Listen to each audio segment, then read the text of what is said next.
ছয়গাঁৱৰ জামুগুৰি অৰুণোদয় হাইস্কুল খেলপথাৰত দৃষ্টিনন্দন পৰিৱেশ। কণ কণ শিক্ষাৰ্থীৰ বিহু নাচে বিশেষভাৱে আকৰ্ষিত কৰিলে হাজাৰ হাজাৰ দৰ্শকক।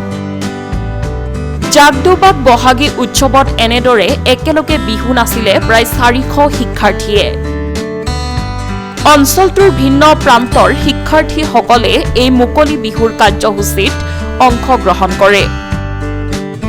উল্লেখযোগ্য যে এই জাকদৌবাকৰ উদ্যোগত প্ৰায় 5খন গাঁৱৰ কণ কণ শিক্ষাৰ্থীক বিহুনাম, ঢোলবাদন আৰু বিহু নাচৰ প্ৰশিক্ষণ এই কৰ্মশালাৰ জৰিয়তে প্ৰদান কৰা হৈছিল।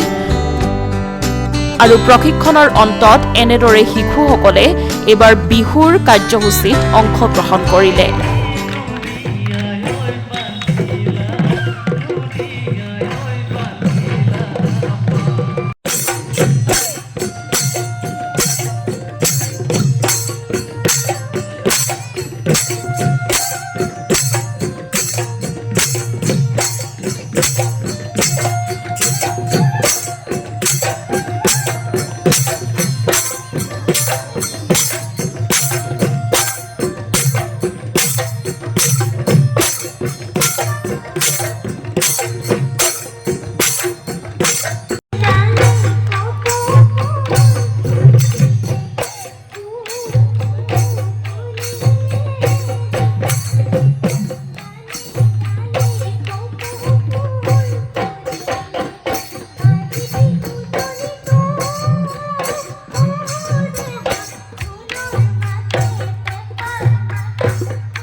বকুৰ পৰা হেক্টৰ স্বৰ্গীয়াৰীৰ প্ৰতিবেদন সংবাদ লহৰ।